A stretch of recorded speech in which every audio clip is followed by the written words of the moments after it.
ونعوذ بالله من شرور أنفسنا ومن سيئات أعمالنا من يهده الله فلا مضل له ومن يضلل فلا هادي له أي فلن تجد له وليا مرشدا ونشهد أن لا إله إلا الله وحده لا شريك له هو الذي لا ضد له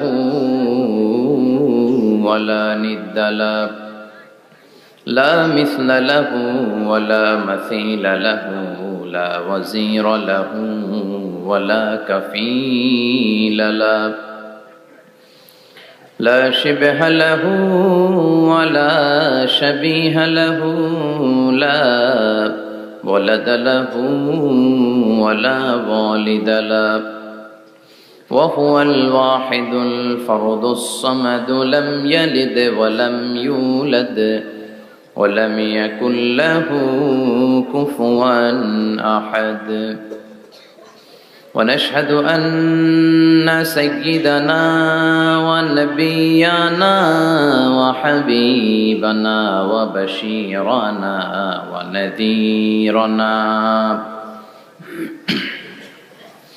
وطبيبنا وطبيب أرواحنا وحبيبنا وحبيب ربنا محمدا عبد الله ورسوله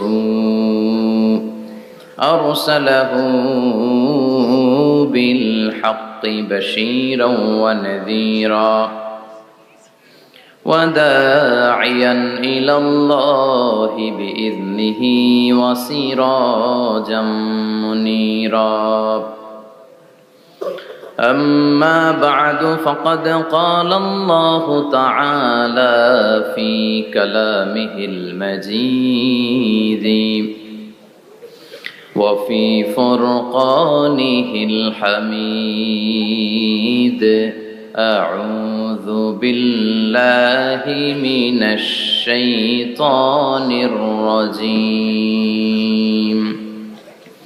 بسم الله الرحمن الرحيم ألهاكم التكاثر حتى زرتم المقابر إن الله وملائكته يصلون على النبي يا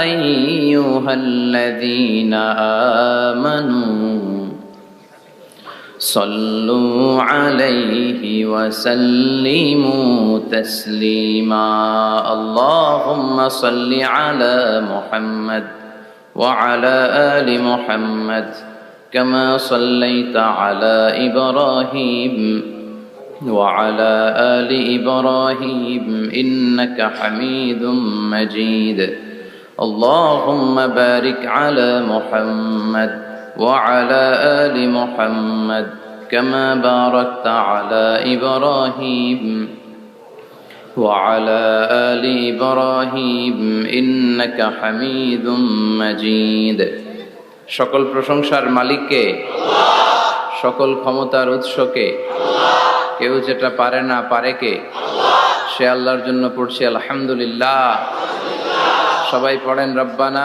লাকাল হামদ হামদান কাসীরান তাইয়িবান মুবারাকান ফীহি ইয়া রাব্বি লাকাল হামদু কামা ইয়ানবাগি লিজালালি ওয়াজহিকা ওয়া আযীমি সুলতানিকা লাকাল হামদু বিল ঈমান লাকাল হামদু বিল ইসলাম লাকাল হামদু বিল কুরআন আমরা প্রশংসা করলাম কার সব জায়গায় প্রশংসা করবেন কার খাওয়ার সময় ঘুমানোর সময় সব সময় প্রশংসা চলবে শুধুমাত্র একজনের। চিল্লায় বলেন তিনি কে? এই জন্য বিশ্বনবী আল্লাহর কাছে দোয়া করতেন, আল্লাহুম্মা জাআলনি শাকুরা ওয়া জাআলনি সাবুরা ওয়া জাআলনি ফি আইনি সগীরা ওয়া ফি আ'য়ুনিন নাসি কাবীরা। হে আল্লাহ, আপনি আমাকে শুকরগুজার বানান, আমি যেন আপনার বেশি বেশি প্রশংসা করতে পারি, আমি যেন আপনার বেশি বেশি শুকরিয়া আদায় করতে পারি। ওয়া জাআলনি সাবুরা, আমাদেরকে ধৈর্যশীল বানান। আর নিজের চোখে আমাকে আপনি ছোট বানান, গোটা বিশ্বের মানুষের চোখে আপনি আমারে বড় বানান। পড়েন আমিন। নিজের চোখে নিজের ছোট থাকতে হয়, ঠিক কি না? এটাই হচ্ছে ইসলামের ডিরেকশন। মান তাওয়াদা তারাফা, যে নিচে নামতে চায় আল্লাহ টেনে উপরে উঠায়। সুন্দর না সিস্টেমটা? আর যে উপরে উঠতে চায় অহংকার করে, তারে নিচে নামিয়ে দেয় কে? সাইয়েদনা আদম আলাইহিস সালাম বিনয়ী ছিলেন। ওনাকে সৃষ্টি করার পরে আল্লাহ বললেন, ইয়া আদম সাল্লিম আলা উলাইকান নাফার। আদম, এই যে ফেরেশতারা বসা, সালাম দাও। আদম বলেন, না আমি সালাম দিব কেন, আমারা দেয় না কেন? অনেক মুরব্বী আছে বলে, আমি দিব কেন, তোরা আমারে দিবি। এরকম আছে না নাই? না, সালাম সবাই সবাইকে দিবেন। স্বামী স্ত্রীকে দিবেন, স্ত্রী স্বামীকে দিবেন, বড়রা ছোটদের দিবেন, ছোটরা বড়দের দিবেন, এক ভাই আরেক ভাইকে দিবেন, বোন ভাইকে দিবেন। তাহলে ফ্যামিলির মধ্যে শান্তি দিয়ে ফ্যামিলিটাকে সমৃদ্ধ করে দিবে কে? কারণ সালাম অর্থই শান্তি। সালাম অর্থ কি? ফ্যামিলির মধ্যে আমাদের এই সালামের প্রচলন নাই। বিশ্বনবী সাল্লাল্লাহু আলাইহি ওয়াসাল্লাম স্ত্রীদেরকে আগে সালাম দিতেন, সাহাবাদেরকে আগে সালাম দিতেন। মা আয়েশা বলেন, এত বছর বিশ্বনবী সংসার করলাম, একদিনও আগে সালাম দিতে পারি নাই। সবসময় বিশ্বনবী আমাকে আগে সালাম দিয়ে দিতেন। তো সাইয়েদনা আদমকে সৃষ্টি করার পরে আল্লাহ বললেন, আদম সাল্লিম আলা উলাইকান নাফার। বুখারীর বর্ণনা, ফেরেশতাদের এই দলটাকে তুমি সালাম দাও। সাইয়েদনা আদম আলাইহিস সালাম অহংকার করেন নাই। তিনি বলেন নাই যে কেন দিব, ফেরেশতারে বলেন না আমারে দিতে, এটা বলছে না। উনি সালাম দিলেন, ফলে ওনার অন্তর থেকে অহংকার মুক্ত করে দিল কে? আল্লাহ। বিশ্বনবী বলেছেন, আল বাদিউ বিসসালামি বারিউম মিনাল কিবর। আগে আগে যে সালাম দিয়ে দেয়, আল্লাহ তার অন্তর থেকে অহংকার তুলে নেয়। মান কানা ফি কলবিহি হাববাতু খারদাল মিনাল কিবর লা ইয়াদখুলুল জান্নাতা আবাদা। যার অন্তরে যাররা পরিমাণ অহংকারের ছিটে ফোঁটা থাকে, সে আল্লাহর জান্নাতে ঢুকতে পারবে না। আল্লাহর জান্নাতে ঢুকবে বিনয়ীরা। কারা? যারা বিনয়ী, মুতাওয়াদি, হাম্বল, যাদের মধ্যে হাম্বলনেস আছে, যারা বিনয়ী, তারা জান্নাতে ঢুকবে। তো সাইয়েদনা আদম আলাইহিস সালাম বিনয়ের পরিচয় দিলেন, কিন্তু শয়তানকে আল্লাহ বললেন উসজুদু। শয়তানকে বললেন, শয়তান সেজদা দাও। ফেরেশতাদেরকে যখন অর্ডার করেছে সেজদা দাও, শয়তান বলল, আল্লাহ আমি সেজদা দিব না। অহংকার করলো, সে নিজে নিজে উপরে উঠতে চাইলো। সে বলল, খলাকতানি মিন নার ওয়া খলাকতাহু মিন তিন। আপনি আমাকে বানিয়েছেন আগুন দিয়ে, আগুনের ধর্ম উপরের দিকে ওঠা। আগুন জ্বালিয়ে দিলে লেলিহান শিখা কই যায়? উপরে যায়। ওয়া খলাকতাহু মিন তিন। আর আদমকে বানিয়েছেন আপনি মাটি থেকে, তা আমি কেন সেজদা দিব? আদমই না আমারে দিবে। আল্লাহ শয়তানকে চির জাহান্নামী বানিয়ে দিল। চিল্লায় বলেন ঠিক কিনা? আর বিনয়ের কারণে আদমকে আল্লাহ বানালেন আশরাফুল মাখলুকাত। কি বানালেন? সৃষ্টির সেরা। এজন্য নূরের ফেরেশতারাও সাইয়েদনা আদমকে সেজদা দিতে বাধ্য হয়েছে। চিল্লায় বলেন ঠিক কিনা? তুমি মাটির আদমকে প্রথম সৃষ্টি করিয়া ঘোষণা করিয়া দিলে শ্রেষ্ঠ বলিয়া, তাই তো নূরের ফেরেশতা করে আদমকে সেজদা। ঠিক কিনা? তাই তো নূরের ফেরেশতা করে আদমকে সেজদা। সবার চেয়ে সম্মান দিলে মাটির আদমকে। আল্লাহু আল্লাহু তুমি জাল্লে জালালুহু, শেষ করা তো যায় না গে তোমার গুণগান। আল্লাহু আল্লাহু, সুবহানাল্লাহ পড়েন। এজন্য আমরা যেন বিনয়ী হই, আমরা যেন নিজেকে ছোট মনে করি। আপনি নিজেকে ছোট মনে করলে আল্লাহ আপনাকে বড় বানায় দিবে। আর যদি নিজেই নিজেকে বলেন আমি বড় আল্লামা, আমি সব জানি, তাহলে আল্লাহ বলবে তোর স্থান হচ্ছে সবচাইতে নিচে। ঠিক কিনা? আবু নাওয়াস একজন কবি ছিলেন। উনি বলেছেন, ওয়াকুল লিমান ইয়াদঈ ফিল ইলমি ফালসাফাতান হাবাসতা শাইআন ওয়া গাবাত আনকা আশিয়াউ। কেউ যদি তোমারে বলে যে আমি সব জানি, তুমি দুই আঙ্গুল দেখিয়ে বলো তুমি কিচ্ছু জানো না, তোমার শিখার অনেক বাকি। জাননেওয়ালার উপরও জাননেওয়ালাও আছে। ঠিক কিনা? এজন্য আমরা যেন বিনয়ী হই। বিনয়, হাম্বলনেস, আরবিতে বলে আত-তাওয়াদু, এটা খুবই জরুরি। এগুলো আমাদের মধ্যে এখন নাই। আমাদের মধ্যে ইগো প্রবলেম আছে না নাই? অহংকার, জেলাসি, অ্যারোগ্যান্স, এগুলো থেকে সম্মানিত ভাইয়ের আমাদেরকে বেরিয়ে আসতে হবে। দেখবেন সমাজে যারা খুবই হাম্বল, বিনয়ী, তাদেরকে সবাই পছন্দ করে না? আর অহংকারীদের কেউ পছন্দ করে না। সামনে সালাম দেয়, পিছনে গালি দেয়। কথা বলেন?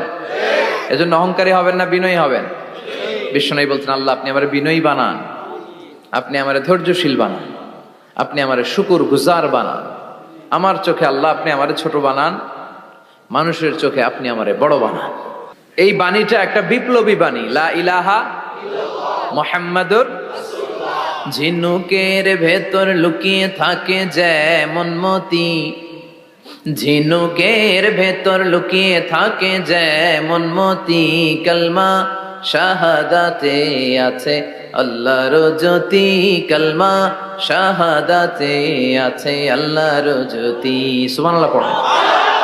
এটার মধ্যে একটা লাইট আছে, লাইট স্পার্ক করে, এটা জ্যোতি, এটা আল্লাহর নূর। এটা যারা অন্তরে একবার প্রবেশ করতে পারে, সে সত্য ছাড়া চোখে আর কিছু দেখে না। এই কালেমার পক্ষে শক্তি যারা, তারা সত্য আর ন্যায়ের পক্ষে চিল্লায় বলেন ঠিক কিনা? এটা পৃথিবীর সবচাইতে শ্রেষ্ঠ জিকির, আফদলু জিকির লা ইলাহা ইল্লাল্লাহ। আবার বিশ্বনবী বললেন, মান ক্বালা লা ইলাহা ইল্লাল্লাহ সিদকান মিন কলবিহি দাখালাল জান্নাহ।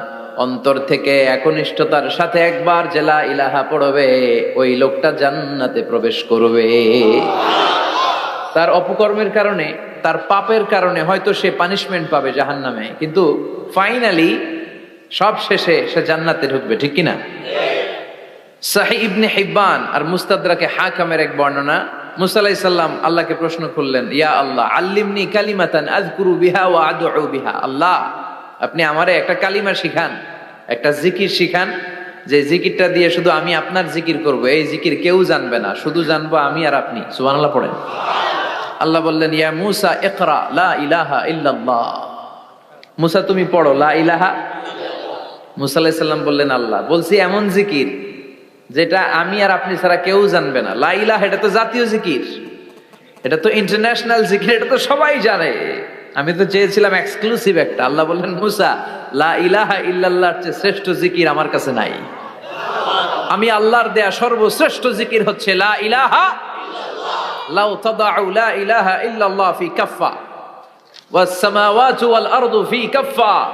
ও মুসা, সাত আকাশ সাত জমিন যদি দাঁড়িপাল্লার এক পাল্লায় রেখে দাও, আর লা ইলাহা আরেক পাল্লায় রেখে দাও, লা রাজাহাত কাফফাতু লা ইলাহা ইল্লাল্লাহ, মুহূর্তেই লা ইলাহার পাল্লাটা ভারী হয়ে যাবে। এটা একটা বিপ্লবী বাণী, এটা ভিক্ষা করার বাণী নয়। জুমার নামাজের পরে একটা টাকা দিয়া যান, আমি গরিব ইনসান, আছে না নাই? আখিরাতে সওয়াব পাইবেন পাহাড়ের সমান। আর জিকির ধরে লা ইলাহা ইল্লাল্লাহ। অনেকে মনে করে এটা ভিক্ষা করার জিকির, কপাল পোড়া। আমরা ভিক্ষার সাথে এটাকে জুড়ে দিয়েছি। এটা একটা বিপ্লবী বাণী। এই বাণীর অর্থ, এটার ইম্পর্টেন্স, এটার সিগনিফিকেন্স আর তাৎপর্য যে বুঝে, সে আল্লাহ ছাড়া কারো সামনে মাথা নত করতে পারে না। চিল্লা এখন ঠিক কিনা? তাফসীর ফি জিলালিল কুরআনের রচয়িতা সৈয়দ কুতুব শাহিদ, নাম শুনছেন? গোটা বিশ্বব্যাপী তার নাম আর ডাক। তিনি ফি জিলালিল কুরআন লেখে গোটা বিশ্বের যুবকদের অন্তর কাঁপিয়ে দিয়েছিলেন। এই সমাজে তিনি জাহালাত দেখে এই জাহালাতের বিরুদ্ধে কলম ধরেছেন আর যুগশ্রেষ্ঠ তাফসীর রচনা করেছেন, তাফসীর ফি জিলালিল কুরআন। এটার অনেক ভাষায় ট্রান্সলেশন হয়েছে, বাংলায়ও পাওয়া যায়। খুব সম্ভব আল কোরআন একাডেমি লন্ডন এটা ট্রান্সলেট করেছে। তো উনি এই কালিমার পক্ষে থাকার কারণে, ইসলামী আন্দোলনের কারণে তৎকালীন প্রেসিডেন্ট জামাল আব্দুল নাসের ওনাকে ফাঁসি দেওয়ার আদেশ দিয়েছে, ফাঁসির কাস্টে ঝুলিয়ে মৃত্যুদণ্ডের অর্ডার করেছে। তো জেল কোডের নিয়ম অনুযায়ী যাদেরকে ফাঁসি দেওয়া হবে, হ্যাঙ্গিং করা হবে, হ্যাঙ্গিং করার ঘন্টাখানিক আগে ওই কারা কর্তৃপক্ষ থেকে নিয়োগ দেয়া জেলখানার ইমাম সাহেব এসে তাদেরকে লা ইলাহা পড়ায়। কি পড়ায়? লা ইলাহা ইল্লাল্লাহ পড়ায়। তো সৈয়দ কুতুব শাহিদ উনিও যখন ওনাকে ফাঁসির কাজটা ঝুলানো হবে, ওই মুহূর্তে জেল কোডের নিয়ম অনুযায়ী ইমাম সাহেব এসে সৈয়দ কুতুব সাহিবকে বলতে আরম্ভ করলো যে, আমি আপনাকে কালিমা পড়াতে এসেছি, আপনি পড়েন লা ইলাহা ইল্লাল্লাহ। সৈয়দ কুতুব শাহিদ বললেন, আমারে কালিমা শিখাতে এসো না, আমি কালিমা খুব ভালো জানি, যেই কালেমা তুমি ফাঁসির আসামিদেরকে পড়ানোর কারণে মান্থলি বেতন পাও, ওই কালিমার ব্যাখ্যা করার কারণে আমাকে ফাঁসির কাজটা ঝোলা লাগছে। তুমি কালিমা পড়াও, তুমি বেতন নাও, আর আমি কালিমার ব্যাখ্যা করার কারণে আমার ফাঁসি হয়, তার মানে তোর কালেমা আর আমার কালিমা এক কালিমা না। কালিমার মধ্যে পার্থক্য আছে না নাই? ইমানের মধ্যে পার্থক্য আছে না নাই? যে ইমানে প্রয়োজনে জ্বলে ওঠে না, যে ইমান সত্য ন্যায়ের কথা বলে না, যে ইমানে প্রয়োজনে জ্বলে ওঠে না, যে ইমান সত্য ন্যায়ের কথা বলে না, যে নাই, যে ইমান অন্তরে নাই, মুখে শুধু ফাঁকা বলি, কি করে তারে বলো ইমান বলি, কি করে তারে বলো ইমানে বলি, কি করে তারে বলো ইমানে বলি, ঠিক কিনা?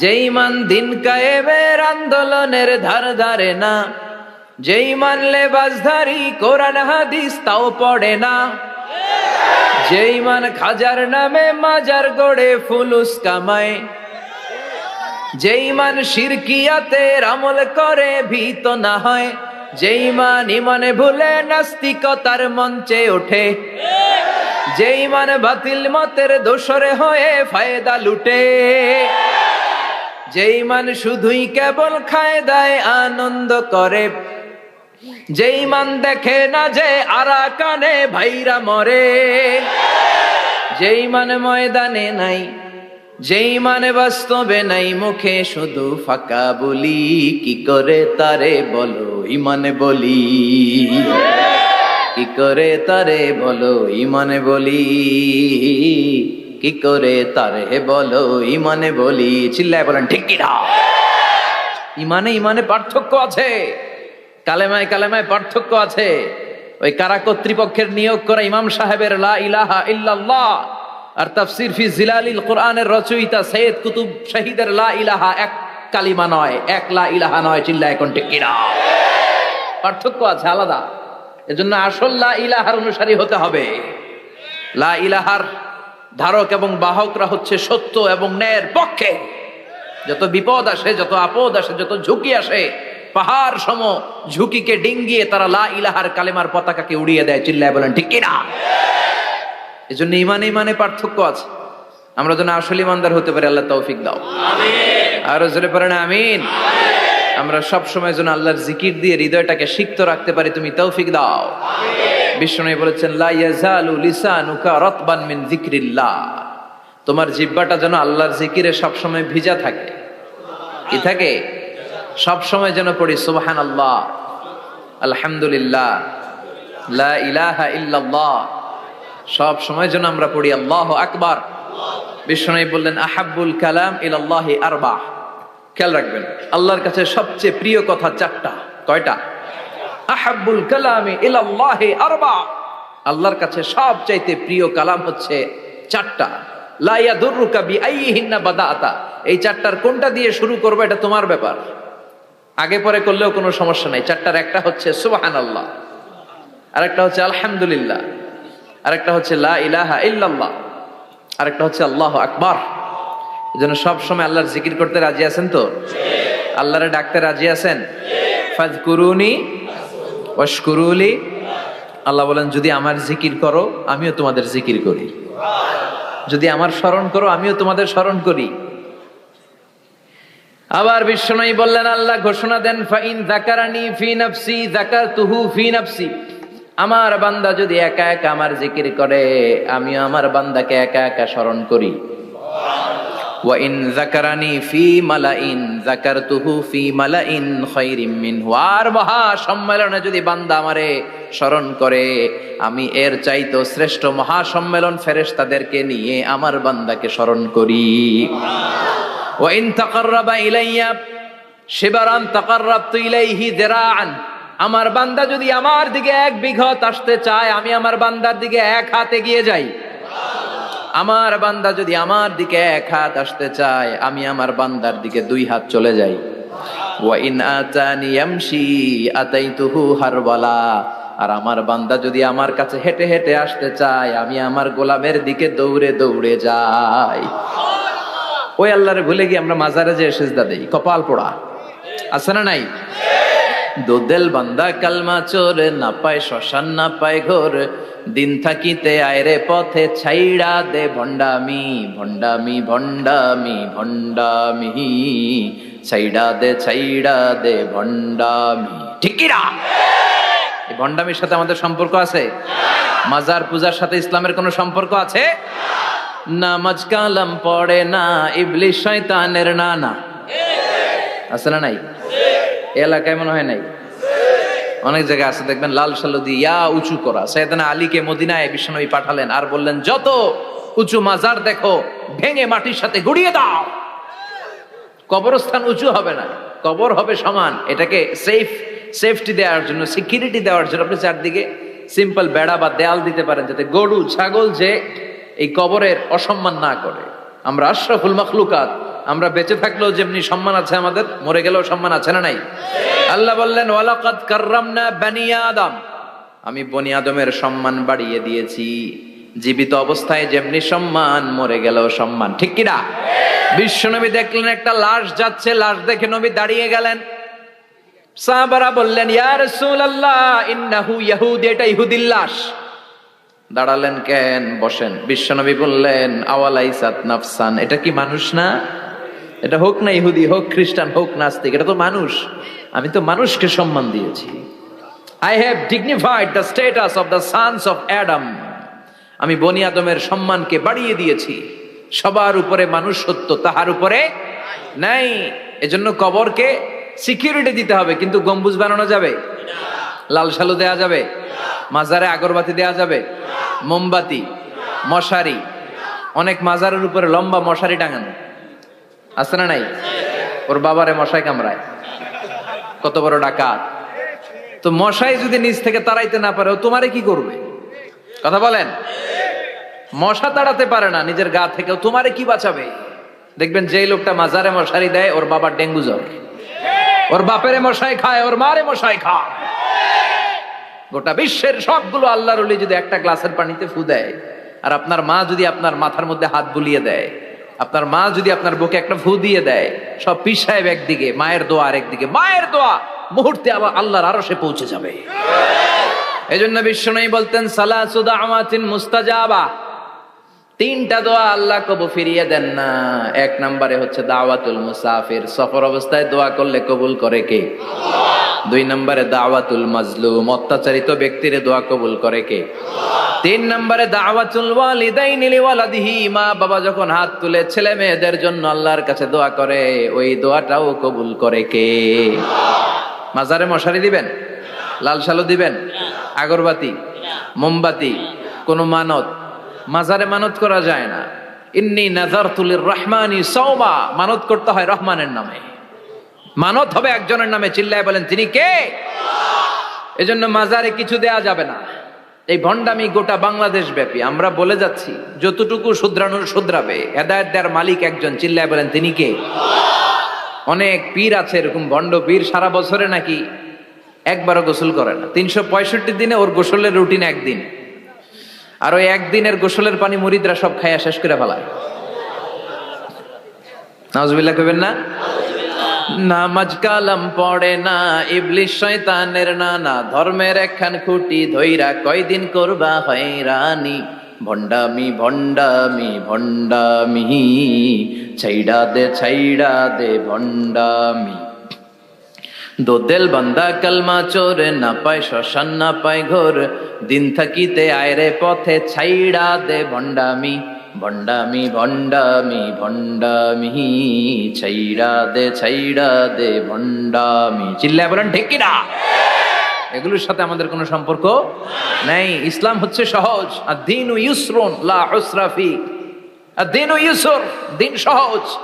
এতজনের কাছে যাওয়া লাগবে না। আপনি ওই জেলায় যে ওই মাজারে মানত করা লাগবে না, আপনার সিলেটে যাওয়া লাগবে না, আপনার খানজান আলীর কাছে যাওয়া লাগবে না, আপনার কোথাও যাওয়া লাগবে না। আপনি বাড়ির পাশের মসজিদে পড়ে সেজদা দেন, মুহূর্তে দোয়া কবুল করে নিবে কে? রব্বুল আলামিন বলে, গোলাম আমারে ডাকস না কেন? তোর ডাকে সাড়া দেওয়ার জন্য আমি 24 আওয়ার্স রেডি। দুনিয়ার বুকে কোনো বিষয় নিয়ে যদি আমরা বারবার যাই, দুনিয়াতে লোকজন রেগে যায়, ঠিক কিনা? আমি ওনার কাছে গেলাম, ভাই আজকে একটা বিপদে পড়ছি, 500 টাকা দেন, দিয়ে দিল। এরপরের দিন আবার গেলাম, দিল। পরশু দিল। তরশু গেলে শেষা দিয়ে দিবে, একটা মাইট দিয়ে দিবে, ঠিক কিনা? কি পাইছো তুমি? প্রতিদিন 500 টাকা। বারবার কোন একটা ইস্যু নিয়ে কারো কাছে যাওয়া যায় না, এটা লজ্জার বিষয়, ঠিক কিনা? কিন্তু আল্লাহর বিষয়টা উল্টো। সুনানে তিরমিজির বর্ণনা, ইন্নাহু মান লাম ইয়াসআলিল্লাহ ইয়াগদাব আলাই। কোন বান্দা যদি কোনো বিষয় নিয়ে, কোনো ব্যাপার নিয়ে আল্লাহর কাছে বারবার না যায়, আল্লাহ তার উপর রেগে যায়। এজন্য আল্লাহর কাছে বারবার চাওয়ার দরকার আছে না নাই? আপনার মনের জ্বালা যন্ত্রণা পূরণ করে দিতে পারে কে? এটার নাম তাওহীদ। এক আল্লাহ কেন্দ্রিক হওয়া, আল্লাহ সেন্টার্ড। আমাদের সবকিছু হবে আল্লাহ কেন্দ্রিক। বিপদে আপদে যে কোনো পরিস্থিতিতে সবার আগে কার কাছে যাব? এটার নাম তাওহীদ। এটার নাম তাওহীদেরই মুর্শিদ আমার মুহাম্মাদের নাম বলো, মুহাম্মাদের নাম। আল্লাহর নাম জপলে বুঝতে পারি আল্লাহরই কালাম বলো, মুহাম্মাদের নাম। ওই নামেরই রশি ধরে যায় আল্লাহর পথে, ওই নামেরই ভেলায় চড়ে ভাসি নূরের স্রোতে। ওই নামের বাতি জেলে দেখি আরশের মুকাম বলো, মুহাম্মাদের নাম। সবাই পড়েন, তাওহীদেরই মুর্শিদ আমার মুহাম্মাদের নাম বলো, মুহাম্মাদের নাম। আল্লাহর নাম জপলে বুঝতে পারি আল্লাহরই কালাম বলো, মুহাম্মাদের নাম। চিল্লায় পড়েন আমিন। সব সময় বিপদে আপদে কার কাছে যাবেন? আপনার বিপদ দূর করতে পারে কে? আপনারে অসুস্থ থেকে সুস্থ বানায় দিতে পারে কে? মনের জ্বালা যন্ত্রণা মিটাতে পারে কে? আল্লাহ ছাড়া কেউ পারবে? কোন মুফাসসিরে কোরআন আপনারে বাঁচাতে পারবে? কোন আল্লাহর ওলি বাঁচাতে পারবে? এমনকি আল্লাহর কোন পয়গাম্বার, কোন নবী আপনার কিচ্ছু করতে পারে? করতে পারে একজন, তিনি কে? কিনা আল্লাহ বলেছেন, ওয়াকাযালিকা জাআলনাকুম উম্মাতান ওয়াসাতান লিতাকুনু শুহাদা আলান নাস। তোমাদেরকে হতে হবে উম্মাতান ওয়াসাতান, মধ্যমপন্থী উম্মাত, মাঝামাঝি থাকতে হবে। কিন্তু আমরা এদেশে মার্জিনালাইজ করে ফেলি, বুঝতে পেরেছেন? এক প্রান্তে চলে যায়। যারা চরমনায়ের মুরিদ, অন্যদেরকে আর দেখা যাবে না। যারা শর্ষিনার মুরিদ, এরাই সব, অন্যদিকে যাওয়া যাবে না। যারা জামাত ইসলাম, অন্যদিকে আর যাওয়া যাবে না। যারা হেফাজতে ইসলাম, অন্য কারোর মধ্যে আর হক নাই। যারা আহলে হাদিস, এরা তো সব নিয়েই গেছে, সব হক সুন্নাহ এদের কাছে। কারো মুখের কোনো কথা এদের কাছে কোনো দাম নাই। আপনি যত হকের কথা বলেন, এদের দলেই নাকি ঢুকতে হবে। তো আমার এই দেশে সুন্নি ভাইরা গালি দেয় আহলে হাদিস বলে, আবার আহলে হাদিসরা আমার গালি দেয় সুন্নি বলে। বুঝতে পেরেছেন? মাঝামাঝি থাকাটা এই বাংলাদেশে খুব কঠিন, কিন্তু আপনাকে মাঝামাঝি থাকতে হবে। আপনাকে ওয়াসাতিয়ার পদ্ধতিতে আসতে হবে। উম্মাতান ওয়াসাতা, মাঝামাঝি, ডানেও না বায়েও না। সিরাতুল মুস্তাকিমে ডান বাম নাই, এটা সোজা। এই রাস্তা একবার যদি উঠে যান, এই রাস্তা শেষ হয়ে যাবে জান্নাতুল ফেরদাউসের ভিতরে। চিল্লায় বলেন ঠিক কিনা? এজন্য আমরা যেন মিডল পাথ ধরি, আমরা যেন কট্টর না হই, আমরা যেন মাঝামাঝি হই। আপনি তাবলিগ করতে পারেন, করেন, খুব ভালো। তাবলিগের ভাইদের একটা ভালো গুণ হচ্ছে নিজের খেয়ে নিজের পরে ইসলামের দাওয়াত দেয়, ঠিক কিনা? নিজের টাকা ভেঙে দাওয়াত দিচ্ছে, তো তাদের কারণে অনেকে কালিমা শিখছে, অনেকে নামাজ শিখছে, তাদেরও কন্ট্রিবিউশন আছে না নাই? তো যারা তাবলিগ করেন, আপনি মনে করবেন না যে সব হক, সব সত্য, শুধু আপনি হকের ডিলার, এটা মনে করবেন না। সব সত্য হক এটা আপনার বাবার দাদার সম্পত্তি, এটা মনে করবেন না। সব দলের মধ্যে হক থাকতে পারে, বরং সব দলের ভালো ভালো জিনিসগুলো নিয়ে নিজেকে সাজানো দরকার। কথা বলেন? জামাত ইসলামের মতো, হেফাজতে ইসলামের মতো আন্দোলনের স্পিরিট থাকতে হবে। চিল্লা এখন ঠিক কিনা? আমার সুন্নি ভাইদের মতো নবীর প্রেম অন্তরে থাকতে হবে। চিল্লা এখন ঠিক কিনা?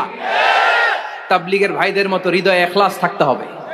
এই সবগুলোর সমন্বয় হচ্ছে ইসলাম, সবগুলোর সমন্বয় ইসলাম।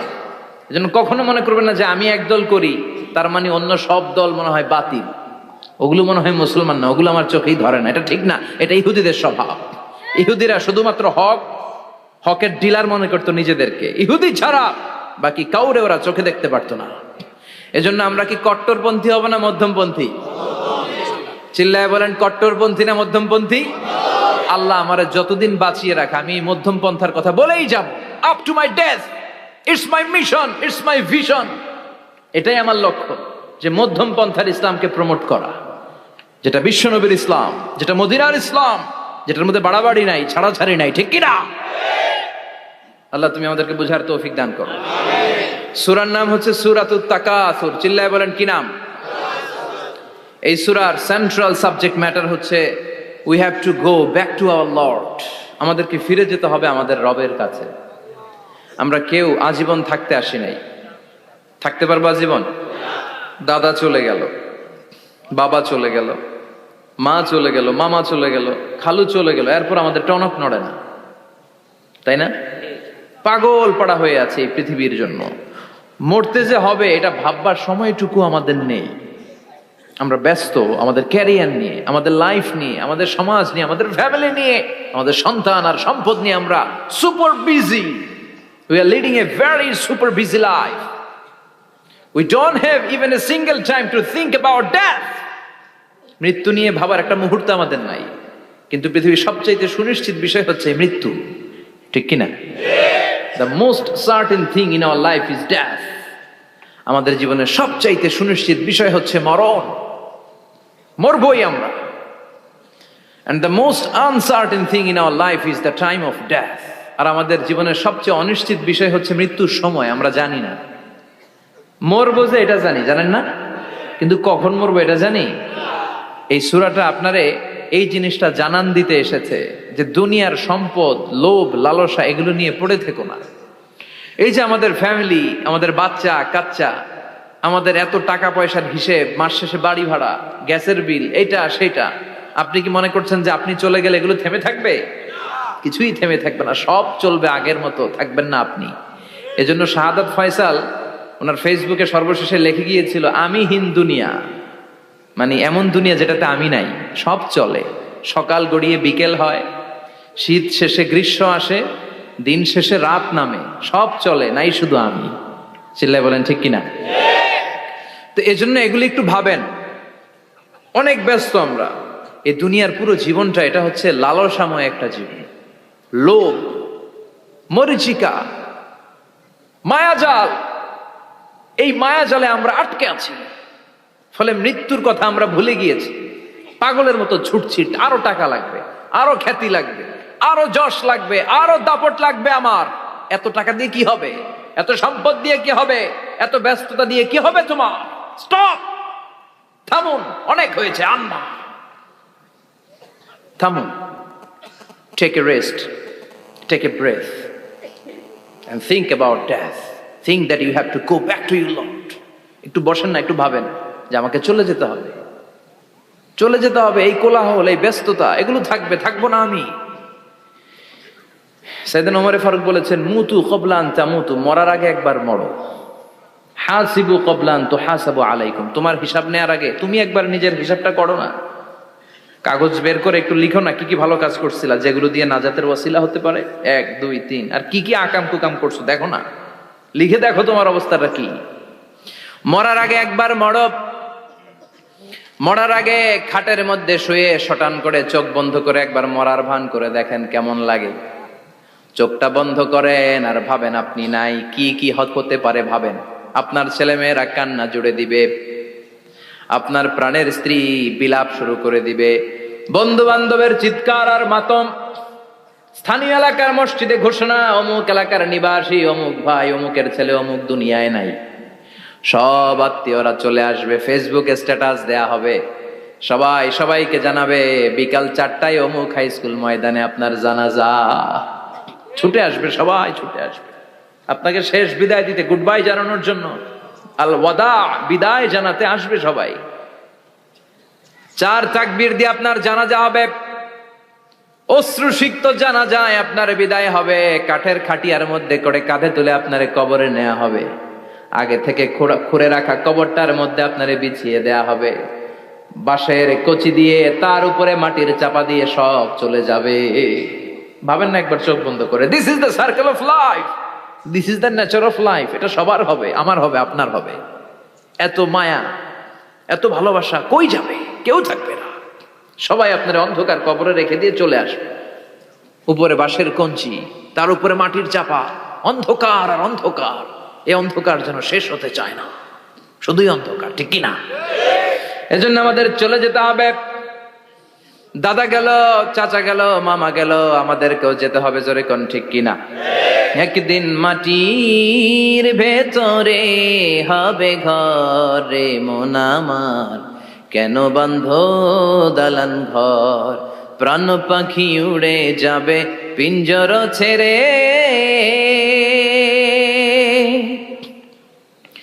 ধরা ধামে সবই রবে, তুমি যাবে চলে। বন্ধু বান্ধব যত, মাতা পিতা দ্বারা সুত, সবই হবে তোমার পরে। মন আমার কেন বন্ধ দালান ঘর?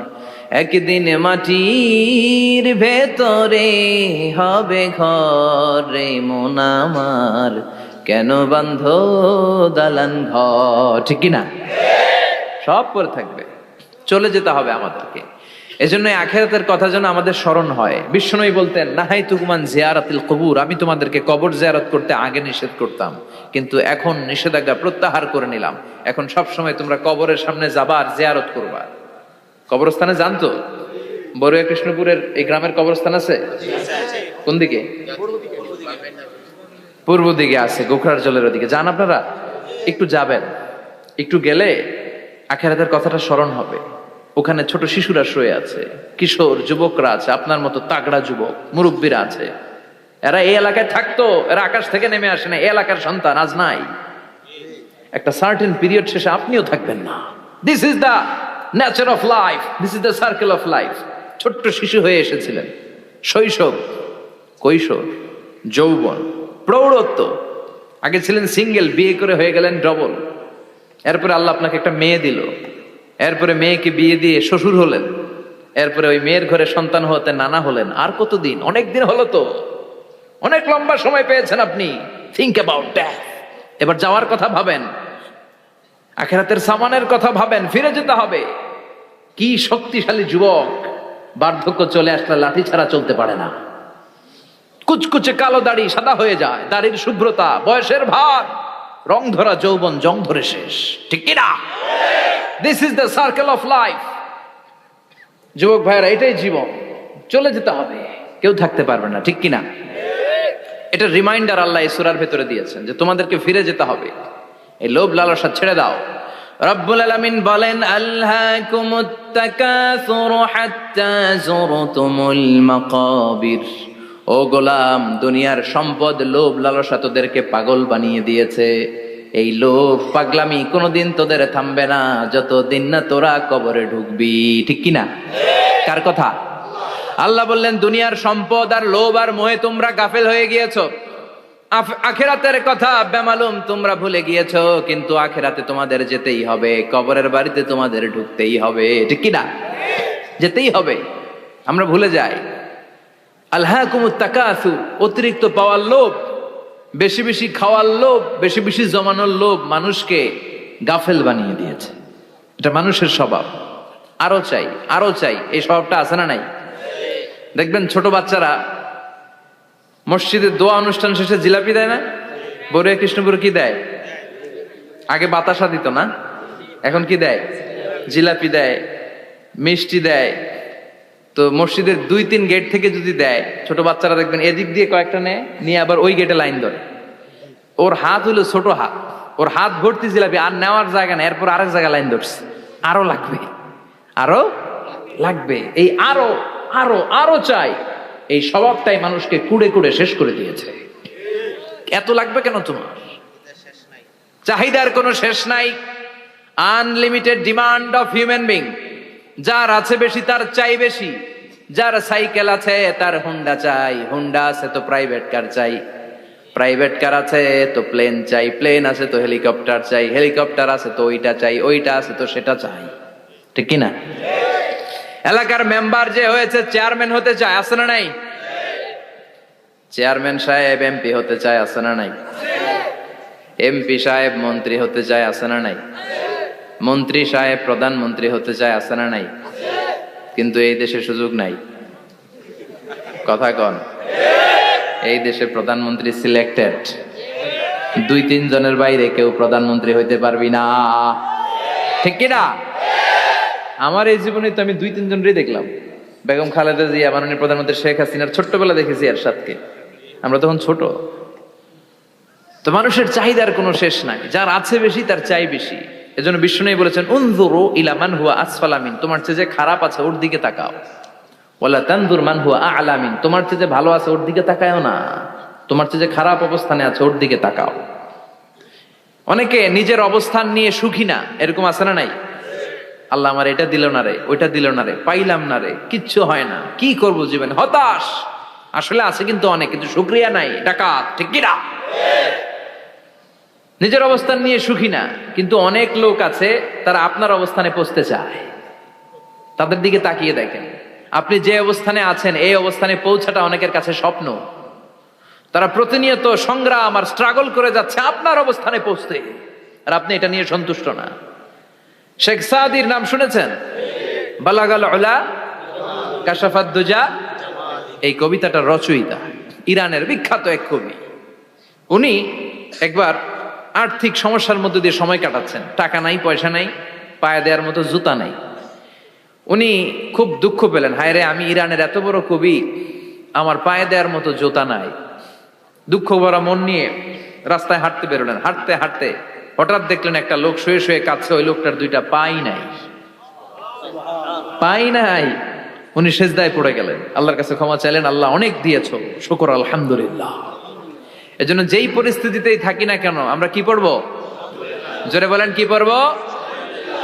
এজন্য আল কানাতু মিনাল ইসলাম, অল্পে তুষ্ট থাকার নাম হলো ইসলাম। সম্পদ লাগবে কিন্তু সম্পদের পাহাড় লাগবে না, ঠিক কিনা? অল্প খান, অল্প পড়েন, অল্প জামান, অল্পের ভেতরে বরকত ঢুকাইয়া দিছে কে? দেখবেন যাদের সম্পদ অল্প তারা সুখী বেশি। জরিপে এটা দেখা গিয়েছে, অনেক সার্ভেতে এটা এসেছে, যারা সম্পদশালী এরা দুঃখী বেশি, এদের দুঃখ বেশি, টেনশন বেশি। খুব স্বাভাবিক, টাকা যার বেশি রোগ তার বেশি, টাকা যার বেশি টেনশন তার বেশি, টাকা যার বেশি ঘরে শান্তি তার কম, আছে না নাই?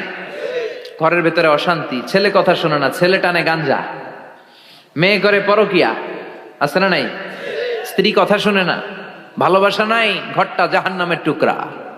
রোগ বালাই, এক একটা হসপিটাল বিল পরিশোধ করতে মাসে 5 লাখ 10 লাখ, আছে না নাই? কিছু খেতে পারে না, ডাক্তার একেবারে ডায়েট মেনু বেঁধে দিয়েছে, ডায়েট, ভেরি ডায়েট মেনু, এটা এটা এটা এটা কিছুই খাবেন না, শুধু গরু খাবেন না, খাসি খাবেন না, চিংড়ি খাবেন না, খালি ঘাস খাবেন, ইচ্ছে মতো ঘাস খাবেন, মানে ঘাস জাতীয় যত আইটেম আছে সব খাবেন, শাক খাবেন, সবজি খাবেন, সালাদ খাবেন, গরু, চিংড়ি, মুরগি, গোশত, ইলিশ কিছু খেতে পারে না। তাহলে রোগ বেশি, খাওয়ার মজা নাই, ঘরে সাংসারিক শান্তি নাই, খালি ব্যারাম আর ব্যারাম, ঠিক কিনা? কিন্তু সম্পদের পাহাড় গড়েছে। আর অল্প যারা খায়, অল্প পড়ে, রিক্সাওয়ালা, কুলিওয়ালা, অল্প বেতনের চাকরি, কিন্তু হক হালালি মেনে চলে, দেখবেন শান্তি আছে অনেক। হ্যাঁ, বাসা ভাড়া দেয়, ফ্যামিলি চালায়, বাচ্চাদের স্কুল বিল, এরপরও মাস শেষে 1-2 হাজার টাকা হাতে থেকে যায়। আর ওর প্রতি মাসে 10 কোটি টাকা ইনকাম, তারপরও ব্যাংকের ঋণ আছে না নাই? সুখ কারে বলে? কিভাবে আপনি সুখকে ডিফাইন করবেন? সুখ তো টাকায় কিনা যায় না, শান্তি টাকা দিয়ে হয় না, শান্তি দেওয়ার মালিক কে? শান্তি আছে অল্প খেয়ে শুকর করার মধ্যে, শান্তি আছে আলহামদুলিল্লাহর মধ্যে, চিল্লায় বলেন ঠিক কিনা? এজন্য অল্প খাবো, অল্প পড়বো, অল্প জামাবো, অল্পের ভেতরে বরকত দিয়েছে কে? দেখেন ধনী ভাইরা খেতে পারে না, কিন্তু রিক্সাওয়ালার কি সমস্যা হয়? রিক্সাওয়ালারা সব খেতে পারে, কুলিওয়ালা, দিনমজুর, এরা একেবারে স্লিম সুঠাম দেহি, মেদহীন পেট, পেটে কোনো মেদ নাই, ভুড়ি নাই। আর কুটিপতিদের মেদ আছে না নাই? এত বড় বড় পেট, ঠিক কিনা? আমাদেরও পেট আছে, তবে হালাল পেট, এটা হারাম টাকা দিয়ে এই ভুড়ি বানাই নাই আমরা, চিল্লে বলেন ঠিক কিনা? রিক্সাওয়ালা, কুলিওয়ালা নিজেও নামাজ পড়ে, বউও নামাজ পড়ে, বাচ্চাটাও নামাজ পড়ে, রিক্সা চালায় আর জিকির করে লা ইলাহা ইল্লাল্লাহ, লা ইলাহা ইল্লাল্লাহ। লা ইলাহা ইল্লাল্লাহু মুহাম্মাদুর রাসূলুল্লাহ সাল্লাল্লাহু। সুখ আর শান্তি, তাদের ঘরে সুখ। ধনী কোটিপতি ভিআইপি সিআইপি এদের রাতে ঘুম নাই, 1 ঘন্টা ঘুমানোর জন্য 4টা ট্যাবলেট খাওয়া লাগে, এরকম আছে না নাই? কিন্তু ঘুমের জন্য যে ট্যাবলেট খাওয়া লাগে রিকশাওয়ালা এটা জানেই না। ওর যেখানে রাইত ওইখানেই, ওর মাথা বিছনায় লাগতে দেরি, ওর ঘুম আসতে দেরি হয়। ওর ঘুমে নাকের ডাকের আওয়াজে ট্রাকের ইঞ্জিনও ফেল। সুবহানাল্লাহ পড়েন। এজন্য অনেক বেশি সম্পদের পাহাড় করা লাগবে, এই চিন্তা যেন আমাদের মাথায় না আসে। চিল্লায় বলেন ঠিক কিনা? এজন্য রব্বুল আলামিন বলেন আল্লাকুমুত তাকাসুরু হাত্তা যুরতুমুল মাকাবির। বেশি বেশি সম্পদ উপার্জনের আকাঙ্ক্ষা তোমাদেরকে আখিরাত থেকে গাফেল বানিয়েছে। এই গাফলতি কশিন কালেও তোমাদের কমবে না যতক্ষণ না তোমরা কবরে ঢুকবা। হাত্তা যুরতুমুল মাকাবির, মাকবারাতুনের প্লুরাল মাকাবির, যতক্ষণ না কবরে না ঢুকবা, কবরস্থান তোমার আবাসস্থল না হবে, ততক্ষণ পর্যন্ত এই চাই চাই মানসিকতা কমবে। মানুষের স্বভাব হলো আরো চাই, আরো চাই, আরো চাই করে। ফকিরেরা কারা? আল্লাহ গালি দিয়ে বললেন তোরা সব ফকিরনি। তোরা কি? ইয়া আইয়ুহান নাসু আনতুমুল ফুকারাউ ইলাল্লাহ ওয়াল্লাহু হুয়াল গানিয়ুল হামিদ। সুবহানাল্লাহ পড়েন। আল্লাহ ডেকে বললেন গোলাম আনতুমুল ফুকারা ইলাল্লাহ, তোমরা সবাই ফকির, ধনী হলো একজন, তিনি কে? আল্লাহ শুধু ধনী, আর মানুষের স্বভাব হচ্ছে আরো চাই, আরো চাই। ওর 2 তলা বিল্ডিং, আমার 3 তলা লাগবে। ওর 2টা গাড়ি আছে, আমার 3টা লাগবে। আছে না নাই? বিশ্বনবী বললেন কিয়ামতের আগ দিয়ে মানুষের মধ্যে আকাঙ্ক্ষায় প্রতিযোগিতা বেড়ে যাবে, প্রতিযোগিতামূলক টেন্ডেন্সি। কার চেয়ে কে বড় হতে পারে, কার চেয়ে কে বেশি টাকার পাহাড় বানাতে পারে। আছে না নাই? বিশ্বনবী বললেন ওয়ান তারাল হুফাতাল উরাতাল আলাতা রিয়া আশ-শাইয়াতা তাওয়ালুনা ফিল বুনিয়ান। কিয়ামতের আগে এমন কিছু লোক যাদের গায়ে দেওয়ার মতো জামা ছিল না, পায়ে দেওয়ার মতো জুতা ছিল না, পেটে দেওয়ার মতো খাবার ছিল না, সমাজের কেউ তাদেরকে চিনতো না। হঠাৎ করে এই লোকগুলো ধনী হয়ে যাবে। And they will start to construct, they will compete to construct high rises building in the cities. শহরে গ্রামে এরা বড় বড় বিল্ডিং বানানো শুরু করবে। সরকার কাছাকাছি চলে আসছে। এই যে বিল্ডিং বানানোর প্রতিযোগিতা, কুমিল্লা শহরে আজ থেকে 20-25 বছর আগে 5 তলা 6 তলা একটা বিল্ডিং ছিল না, এখন 10 তলা 20 তলা। আছে না নাই? ঢাকায় আজ থেকে 20 বছর আগে 10 তলা বিল্ডিং খুঁজে পাইতেন আপনি? নাই। গোটা বিশ্বব্যাপী এখন টাওয়ার বানানোর প্রতিযোগিতা। বিশ্বনবী বললেন এদের কোনো টাকা ছিল না। পৃথিবীর সবচেয়ে বড় টাওয়ার এখন আরব দেশে, এদের কোনো টাকা ছিল না। আরব দেশের সৌদি আরব, কাতার, কুয়েত, বাহরাইন এখন স্বর্ণ আর তেলের খনি পেয়ে আল্লাহরে ভুলে যায়। এদের খাওয়ার মতো কিছু ছিল না। এদেরকে আমার দাদারে শুনতাম বলতো কাবলিওয়ালা বলতো। কি বলতো? এদেশে আসতো জায়নামাজ তসবি ছড়া খেজুর টেজুর বিক্রি করার জন্য। এরা জেলে পাড়ার লোক ছিল। আরব সাগরের তীরবর্তী এলাকার মানুষ, সাগরের মাছ মেরে এরা জীবন ধারণ করতো। আল্লাহ এদেরকে তেলের খনি দিলেন, গ্যাসের খনি দিলেন, এখন তারা বড় বড় টাওয়ার বানায়। আছে না নাই? বুর্জ আল খলিফা, কি উঁচা বিল্ডিং, 828 মিটার উঁচু। জেদ্দা আছে 1000 মিটার উঁচু কিংডম টাওয়ার। তাইওয়ানে আছে তাইপেডাং টাওয়ার 101 তলা। মালয়েশিয়া আছে পেট্রোনাস টুইন টাওয়ার 88 তলা। চায়নাতে আছে সাংহাই টাওয়ার, একটার পর একটা টাওয়ার। প্রতি বছর অ্যানাউন্স করতেছে যে ওদেরটা আছে আমাদেরটা বড় বানাবো।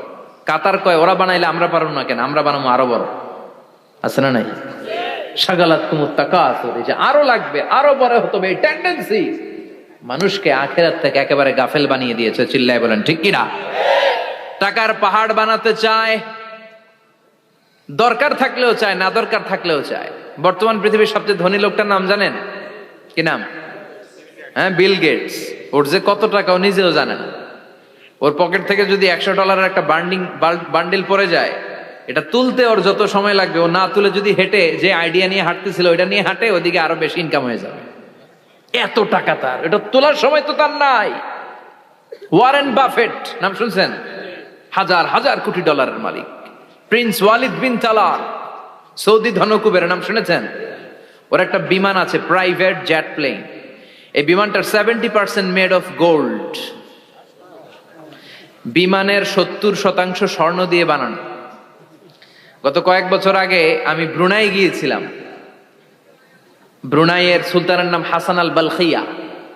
উনি একটা প্যালেস আরবিতে বলে কাসার, মানে হচ্ছে রাজপ্রাসাদ। পৃথিবীর সবচাইতে বড় রাজপ্রাসাদ ব্রুনাইতে বান্দার শ্রী বেগাওয়ানে অবস্থিত। আমি গিয়েছি ওখানে। প্রায় 1800 থেকে 2000 কক্ষ আছে ওই প্যালেসে, রাজপ্রাসাদে। ওই রাজপ্রাসাদের টয়লেটের কমোড গুলো মেড অফ গোল্ড, স্বর্ণ দিয়ে বানানো। নাউজুবিল্লাহ পড়বেন না। এই হাসান আল বালখিয়া নিজে বিমান চালায়। ওর সংগ্রহে 500টা রোলস রয়েস লাক্সারিয়াস কার আছে। 500 রোলস রয়েস। গুগল ইউটিউব যারা করেন সার্চ দিলে দেখবেন ওর কি পরিমাণে গাড়ি। রোলস রয়েস গাড়ি হচ্ছে one of the luxurious car in the world. Car ব্র্যান্ডের মধ্যে যত দামি কার ব্র্যান্ড আছে এর মধ্যে রোলস রয়েস একটা, যেগুলোর দাম কমসে কম এদেশের টাকায় 8 কোটি থেকে 10 কোটি টাকা। আচ্ছা বলেন, এই গাড়িগুলো যারা হাই প্রোফাইলের ভিআইপিস, তারা ফ্যামিলির সবাইকেও যদি একটা করে গাড়ি দেয়, একজনের কয়টা গাড়ি দরকার? 5টা, 10টা, 20টা। ধরলাম যে 20টা গাড়ি লাগবে ওনার। 500 গাড়ি দিয়ে উনি কি করবে? তার সংগ্রহে 500টা রোলস রয়েস। স্বর্ণেরও গাড়ি আছে, তার স্বর্ণের পালঙ্ক আছে, আমি দেখে এসেছি। পোরশে, ফারারে, লাম্বরগিনি, এই টাইপের যে ব্র্যান্ড গুলো আছে, অভাব নাই। তার মানে আছে, যার বেশি চায় তত বেশি। চিৎকার করে বলেন ঠিক কিনা? এজন্য আল্লাহ বললেন আল্লাহকুমুত তাকাসুরু হাত্তা যুরতুমুল মাকাবির। দুনিয়ার লোভ তোমাদেরকে আখিরাত থেকে গাফেল বানিয়ে দিয়েছে। দুনিয়ার লোভ লালসার মধ্যে পড়ে আখিরাতকে বেমালুম তোমরা ভুলে গিয়েছো। এই গাফলতি কোনোদিন কমবে না যতদিন না তোমরা কবরে ঢুকো। ঠিক কি না? সম্পদ উপার্জনে ইসলাম বাধা দেয় না, কিন্তু সম্পদ হৃদয়ে স্থান দেয়া যাবে না। সম্পদ উপার্জন করতে হবে, খরচ করে ফেলতে হবে। বেশি সম্পদশালী হতে হলে আল্লাহর সন্তুষ্টির জন্য যাকাত দিতে হবে। কে দিতে হবে? দে যাকাত, দে যাকাত, তোর দিল খুলবে পরে, আগে খুলো খাত। দে যাকাত, দে যাকাত, তোরা দে রে যাকাত। ঠিক কিনা? দিল পরে খুলবে, আগে হাত খোলেন। হাত খুললে দেখবেন দিলটারে খুলে দিয়েছে কে? সাইয়েদনা মুসা আলাইহিস সালামের জামানায় ওনার চাচাতো ভাই ছিল মিশরের সবচাইতে বড় ধনী, যাকাত দেয় নাই। তার কি করুণ পরিণতি হয়েছে কোরআনে আছে না নাই? এত সম্পদ ছিল, তার সম্পদগুলো সে সিন্ধুকে আটকে রাখতো। আর এই সিন্ধুকের চাবিগুলো আলগানোর জন্য, কাঁধে নেওয়ার জন্য 10 জন লোক লাগতো। সিন্ধুক কাঁধে নেওয়ার জন্য, সিন্ধুকের চাবির গোছা কাঁধে নেওয়ার জন্য কয়জন? তাহলে কি পরিমাণ সম্পদ ছিল? সাইয়েদনা মুসা বললেন, সম্পদের মালিক তুই হস নাই, আল্লাহ বানাইছে। কারণ বলে ইন্নামা উতিতুহু আলা ইলমিন ইনদি, আল্লাহ আমারে সম্পদ দেয় নাই, আমি আমার মেধা খাটিয়ে সম্পদ বানিয়েছি। যাকাত আমি দিব না। মুসা বললেন তাহলে আযাবে পড়বি, কারণ কয় পারলে আযাবান, পারলে আযাবান। আল্লাহ বললেন ফাখাসাফনা বিহি ওয়া বিদারহিল আরদ, ও মুসা নিরাপদ দূরত্বে চলে যাও, এখনই ভয়ঙ্কর ভূমিকম্প হবে, আযাব দেব। কারণ সহ কারণের সব সম্পদ আমি জমিনের ভেতরে ঢুকায়া দেব। আমি নিজে কারণের বাড়ি দেখে এসেছি। মিশরের রাজধানী কায়রো থেকে প্রায় 150 কিলো দূর একটা জেলা আছে, ফায়ুম জেলা। ওইখানে কারুনকে আল্লাহ তার সব সম্পত্তি সব মাটিতে দাবিয়ে দিয়েছেন। দাবাতে দাবাতে হাঁটু পর্যন্ত যখন কারুন জামিনে দেবে যায়, ভাবছে উঠে যাবে। কোমর পর্যন্ত যখন মাটির মধ্যে দেবে যায়, ভাবছে উঠতে পারবে। গলা পর্যন্ত যখন দেবে যায়, হাত তুইলা কয় আমি ঈমান আনলাম। ও মুসা, সব সম্পদ তোর আর তোর আল্লাহর লইয়া যা, খালি আমারে বাঁচা, আমারে। সব গাদ্দারদের একই পরিণতি। ফেরাউনরেও যখন আল্লাহ লোহিত সাগরে পানি খাওয়াতে খাওয়াতে পেটটা এত বড়, হাত তুলা কয় আনা মিনাল মুসলিমিন, আমি মুসলমান, আমি ভালো মানুষ। আল্লাহর কোরআন সাক্ষী, সে বলেছে আনা মিনাল। বনি ইসরাইলরা যে আল্লাহরে মানে, আমিও তারে মানি, আমিও আল্লাহর দলের একনিষ্ঠ কর্মী। আর পানি খাইতে পারি না, আল্লাহ বাঁচাও। আল্লাহ কয় আরো খা। শেষ, ফেরাউন শেষ, নমরুদ শেষ, কারুন শেষ। পুরো সম্পদ সহ আল্লাহ কারুনকে জামিনের ভেতরে দাবিয়ে দিলেন। এজন্য সম্পদ যাদের বেশি, যাকাত দেওয়ার দরকার আছে না নাই? দারিদ্রতা বিমোচনের জন্য যাকাত দিবেন। যাকাতের শাড়ি লুঙ্গি এইভাবে না, অনেকে কিন্তু দেয় জাকাতের শাড়ি, জাকাতের লুঙ্গি, জাকাতের গামছা, এরকম ডাকাইত আছে না নাই? বাংলাদেশে এমনও হয়েছে জাকাতের শাড়ি দিবে বলে সে পত্রিকায় নিউজ করেছে, আর ওই শাড়ি আনার জন্য শাড়ি দিবে 5000, মানুষ এসেছে 5 লক্ষ। পদপৃষ্ঠ হয়ে 11 জন নারী এক জায়গায় মারা গিয়েছে। কিয়ামতের দিন আল্লাহ বিচারের কাঠগড়ায় এই বিজনেস ম্যাগনেটকে দাঁড়িয়ে সেদিন জিজ্ঞাসা করবে যে কেন তুই এদেরকে কষ্ট দিয়েছিলি, চিল্লা এখন ঠিক কিনা? এদের মৃত্যুর দায়ভার এই শিল্পপতি এড়াতে পারবে না। জাকাতের শাড়ি, জাকাতের লুঙ্গি বিতরণের জন্য আল্লাহ তোমারে ধনী বানায় নাই। ধনীদের দায়িত্ব হলো গরিবের হাতে সম্পদ পৌঁছে দেয়া। ওফি আমওয়ালিহিম হাক্কুন লিসাইলি ওয়াল মাহরুম। গরিব আমার কাছ থেকে সম্পদ আর জাকাত নিয়ে সে আমার প্রতি করুণা করেছে। আমি জাকাত দেই বলে আমি কোনো দয়া দেখাই নাই। কথা বুঝতে পেরেছেন? আইডিয়াটা ক্লিয়ার করে নেন। জাকাত দেয়া আমার জন্য কি? কথা বলেন। ফরজ। আর যে জাকাত নেয় তার জন্য জাকাত খাওয়া কি ফরজ? আমি গরিব মানুষ, আমি জাকাত খাবো না, না খাইয়া থাকুম, রোজা রাখুন। কথা কন। আমার যে জাকাত নেওয়া লাগবে এমন কোনো কথা নেই, কিন্তু আমি যে ধনী আমার দিতেই হবে, এটা ফরজ। তার মানে আমি দিয়ে আমি দয়া করি নাই, ও নিয়ে আমারে বাঁচাইয়া দয়া করে গেছে। চিৎকার করে বলো ঠিক কিনা? ইসলাম বলে রাস্তার এক পাশে পাঁচতলা আর এক পাশে গাছতলা, এটার নাম ইসলাম না। খেটে খাওয়া মানুষ, সুবিধা বঞ্চিত মানুষদের দ্বারে যে তুমি জাকাতের টাকা পৌঁছে দাও। জাকাতকে ফরজ করা হয়েছে দারিদ্রতা বিমোচনের জন্য। আপনি শাড়ি লুঙ্গি দিলে কি হবে? ওরে শাড়ি দিচ্ছেন দুপুরে, রাত্রেবেলা ও আরেক জায়গায় লাইন ধরে আছে, বিরিয়ানির প্যাকেট দিতেছে ওইখানে। কথা কন। সারাটা বছর ও জাকাতের টাকা নেবে, ওর কিচ্ছু হবে না। বরং এমন কিছু তাকে করে দিতে হবে যেটা দিয়ে সে ফ্যামিলি লিড করতে পারে। একটা সিএনজি কিনে দেন, ওই ফ্যামিলিতে কোনো যুবক থাকলে সিএনজি চালায়া, অটো চালায়া ফ্যামিলিটারে চালাবে। একটা টঙের দোকান করে দেন, চায়ের দোকান, চা বিক্রি করে ফ্যামিলিটারে চালাবে। অস্ট্রেলিয়ান একটা গাই কিনে দেন, গরুর দুধ বিক্রি করে তার ফ্যামিলি চলবে। কিংবা মাছের একটা খামার করে দেন, মুরগির খামার করে দেন, ঠিক কিনা? ওমরে ফারুক বলতেন এমন ভাবে জাকাত দাও যাতে করে যাকে জাকাত দিয়েছে জীবনে কোনোদিন সেজন্য আর কারো কাছে যে হাত পেতে জাকাতের জন্য দাঁড়িয়ে না থাকে। এই বিধানটা কার? এজন্য আল্লাহ বললেন আলহাকুমুত তাকাসুরু হাত্তা যুরতুমুল মাকাবির। দুনিয়ার লোভ লালসা তোমাদের কমবে না যতদিন না তোমরা কবরে ঢুকো। কার কথা? চিল্লায় বলেন কার? এজন্য দুনিয়ার প্রতি যে আমাদের লোভ, এটা কি বাড়াইতে হবে না কমাইতে হবে? এই দুনিয়ার জীবন এটা ক্ষণিকের। আমাল হায়াতুদ দুনিয়া ইল্লা মাতাউল গুরুর। এটা ভোগের সামগ্রী, আজ আছে কাল না, এটা হাতের ময়লা।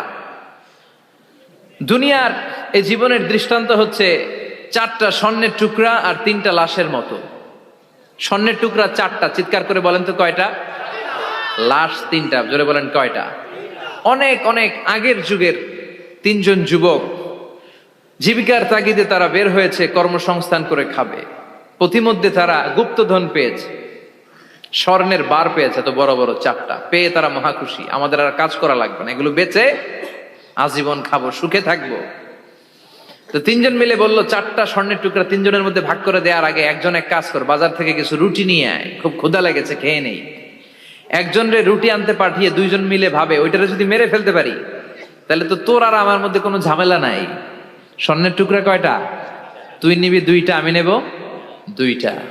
আর যেটারে রুটি আনতে পাঠাইছে ওইটা মনে মনে ভাবতেছে রুটির মধ্যে বিষ মিশাই নিয়ে যাব। কি মিশাবো? বিষ খাইয়া ওইটা শেষ, সবগুলো আমার। তো বিষ মিশাই নিয়ে আসছে, আর আগের পরিকল্পনা অনুযায়ী এই 2জন মিলে তাকে নৃশংসভাবে হত্যা করেছে। হত্যার পরে কয় প্রচন্ড ক্ষুধা লাগছে, লো আগে খায়া লই। 2জন মিলে বাজার থেকে আনা বিষ মাখানো রুটি খেয়ে ওই 2টাও শেষ। স্বর্ণের জায়গায় স্বর্ণ পড়ে আছে, স্বর্ণগুলো নেয়ার মতো মানুষ আর নাই, ঠিক কিনা? এজন্য মানুষের এই চাহিদা কমবে না। বিশ্বনবী বলেন লাউ আন্না লিকুল্লি ইবনে আদম ওয়াদিয়ান মিন যাহাব আহাব্বা আই ইয়াকুনা ইলাইহি ওয়াদিয়ান। আল্লাহ প্রত্যেককে, আমাদের প্রত্যেককে যদি একটা করে স্বর্ণের পাহাড়ের মালিক বানিয়ে দেয়। কয়টা করে পাহাড় দেখছেন কোনোদিন? কই দেখছেন? চিটাং গেছিলেন? এই চট্টগ্রামে গেলে দেখা যায় কি পাহাড়। এই একটা পাহাড় স্বর্ণের, একটা স্বর্ণের পাহাড়ের মালিক যদি আমাদের এক একজনকে বানায় দেওয়া হয়, এরপর আমরা চাবো আরেকটা স্বর্ণের পাহাড়ের মালিক কেমন করে হওয়া যায়। আচ্ছা বলেন তো, একটা স্বর্ণের পাহাড় আমার 14 পুরুষ বিক্রি করে খাইলেও শেষ করতে পারবো এটা? তো আরেকটা কেন লাগবে আমার? ওয়ালাই আমলা আফাহু ইল্লা তুরাব। বিষ্ণু বলেন কবরের মাটি যতক্ষণ না তোর মুখে না ঢুকবে, তোর এই চাওয়া চাওয়া খাই খাই স্বভাব বন্ধ হবে না। এজন্য আল্লাহ বললেন আলহাকুমুত তাকাসুরু হাত্তা যুরতুমুল মাকাবির। দুনিয়া তোমাদেরকে গাফেল বানিয়ে দিয়েছে, গাফলতি কমবে না যতদিন না কবরে ঢুকো। কবরে ঢুকা লাগবে। কবরে ঢুকা লাগবে না? কবরে আমাদেরকে যেতেই হবে, যেখানেই থাকেন। কবরের প্রশ্ন আছে না নাই? অনেকে বলে হুজুর বিমান হামলায় মারা গিয়েছে, বিমান জ্বলে পুড়ে ছাই হয়ে গিয়েছে, তার কবর কোথায়? তার আত্মাটা যেখানে আছে ওই জায়গায় প্রশ্ন আছে না নাই? অনেকে বলে হুজুর সাগরের মধ্যে পড়ে মারা গিয়েছে, তিমি মাছ খেয়ে ফেলেছে, তার কোনো অস্তিত্ব নাই, কিন্তু তার রুহুটা আছে না নাই? প্রতিটা রুহু সংরক্ষণ করে কে? প্রত্যেকটা আত্মা আল্লাহর কাছে সংরক্ষিত থাকে। প্রতিটা রুহু, প্রতিটা মানুষ মালাকুল মাউতকে দেখতে পায়। আপনিও দেখবেন, আমিও দেখব। মুমিনদের কাছে এসে মালাকুল মাউত একজন যুবকের বেশে সাদা ধবধবে জুব্বা পরে সুগন্ধি মেখে মুমূর্ষু ব্যক্তির শিওরে বসে বসে বলে, ইয়া আইয়াতুহান নাফসুল মুতমাইন্নাহ, হে প্রশান্ত আত্মা, উখরুজি ইলা মাগফিরাতুল্লাহি ওয়া রিদওয়ানি, আল্লাহর ক্ষমা আর দয়ার দিকে বের হয়ে আসো। বলা মাত্রই মুমিনের আত্মাটা স্মুথলি বের হয়ে আসে। কাফান মিন আকফানিল জান্নাহ, হানুত মিন হানুতিল জান্নাহ, জান্নাত থেকে আনা সুগন্ধি কাফনের মধ্যে পেঁচিয়ে তিনি রূহটাকে নিয়ে ইল্লিনে চলে যায়। সরাসরি দেখে মালাকুল মাউতকে। আর যারা ইসলাম বিরোধী, কোরআন বিরোধী, তাদের সামনে এসে মালাকুল মাউত ত্রাস সৃষ্টি করে। আগে ধমক। হাইওয়েতে মাঝে মাঝে ডাকাতি হয় না? বাসগুলোর মধ্যে যখন ডাকাতি হয়, বাসে থাকে 50 জন, ডাকাত ঢুকে 5 জন। এই 5 জনের ভয়ে সবগুলো পেশাব করে দেয়, কারণ ত্রাস সৃষ্টি করে। এসেই চাইনিজ কুড়াল দিয়ে আগে কুবায় দেয় 4-5 জনের। রক্ত দেখে কি দেওয়ার সব আগে রেডি করে রাখে। মালাকুল মাউত এসে কাফের নাস্তিক মুশরিকদের সামনে সেরকম একটা ত্রাস সৃষ্টি করে, ভয়ে লোকটা কাঁপতে থাকে। ওর কাছে ভদ্র ভাষায় কথা বলে না, সুন্দর জামা পরে আসে না, কালো কুচকুচে চেহারা, ভয়ঙ্কর একটা রূপ নিয়ে, আকৃতি নিয়ে ইসলাম বিরোধীদের মাথার সামনে আসে, দুর্গন্ধযুক্ত চেহারার দেহ নিয়ে ধমক দিয়ে বলে, ও পাপাত্তা, ইয়া আইয়াতুহান নাফসুল খাবিসা উখরুজি ইলা গাদাবিল্লাহ, হে পাপাত্তা, আল্লাহর রাগ, ক্রোধ আর গজবের দিকে বের হয়ে আয়।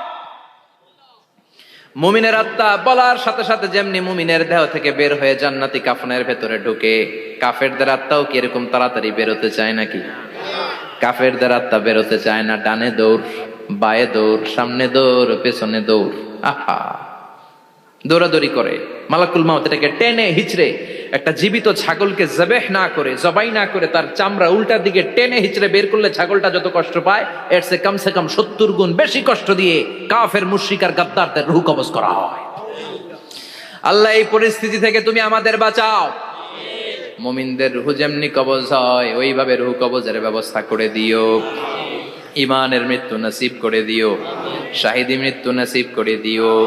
আমাকে শহীদ করে সেই মিছিলে শামিল করে নিও, যে মিছিলের নেতা মীর হামজা, খোবায়েবে খাব্বাব,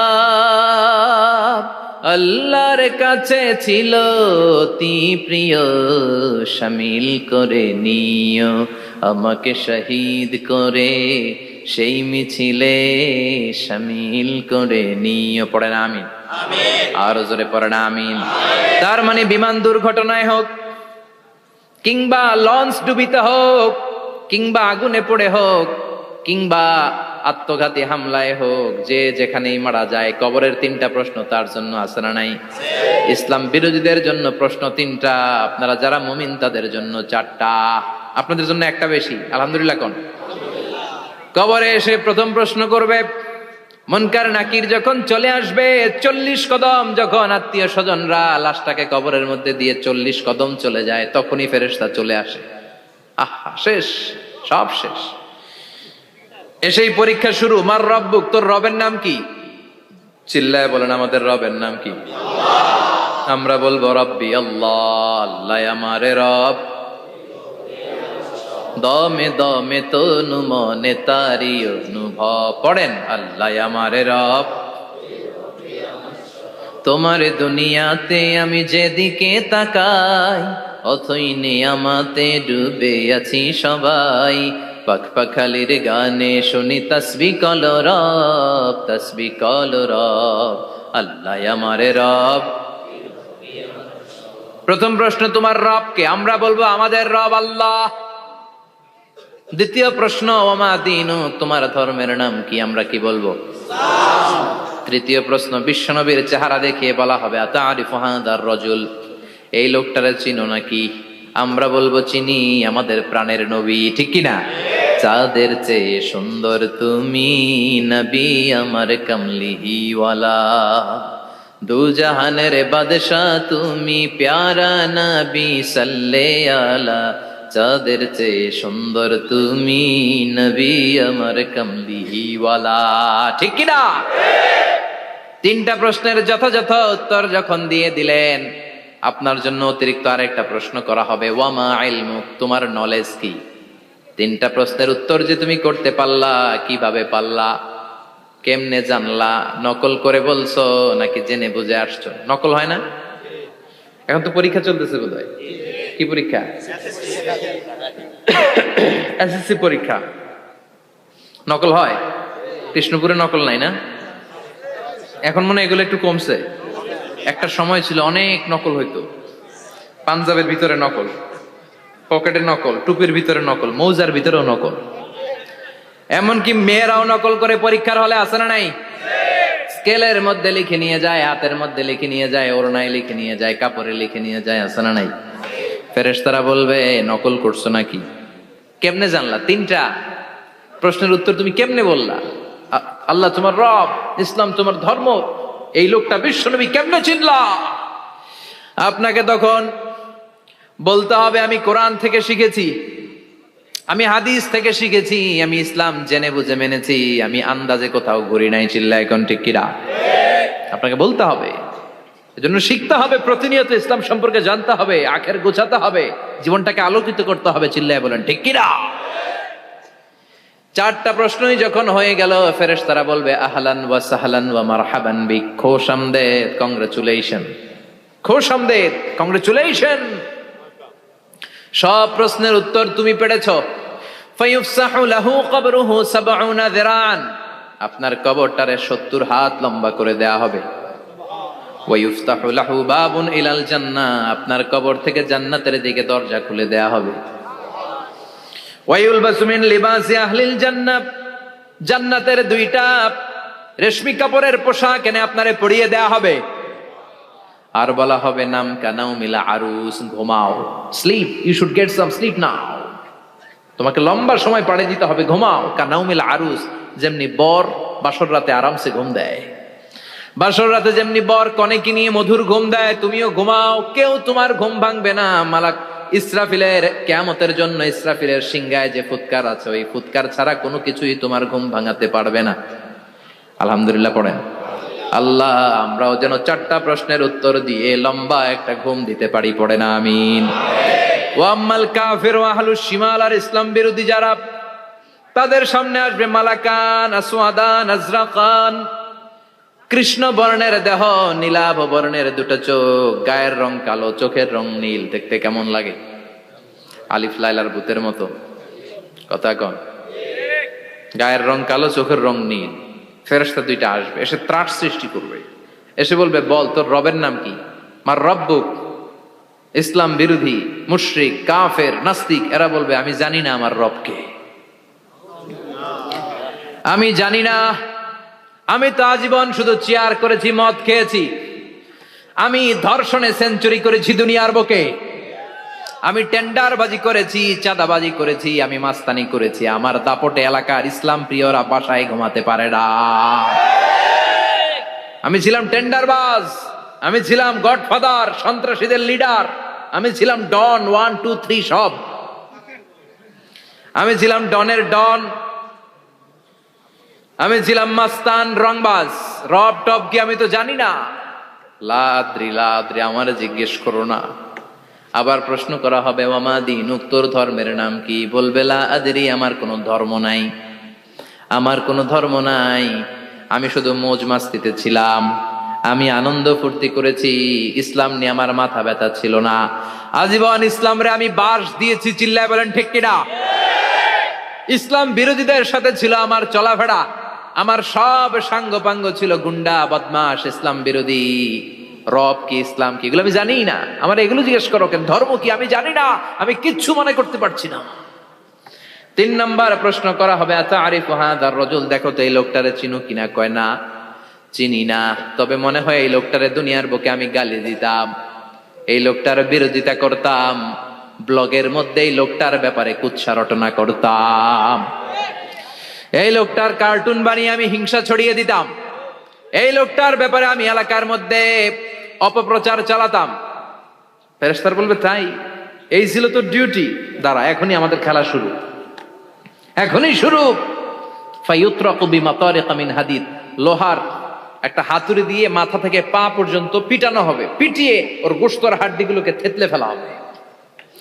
ওয়ায়ুকালু লিল আরদি ইলতাইমি, কবরের দুই পাশের মাটিরে বলা হবে এবার দুই দিক থেকে তোরা চাপ দে, চাপ দেয়া হবে, ধাক্কা ধাক্কি করেও সে সুবিধা করতে পারবে না। মাটি আস্তে আস্তে আস্তে আস্তে দেহের দুই দিকে লেগে এমন জোরে দুইটা চাপ দিবে, ফাতাখতালিফা আদলাউহু, তার ডান পাশের পাজরের হাড্ডি বাম দিকে ঢুকে যাবে, বাম দিকের হাড্ডি ডানে চলে যাবে।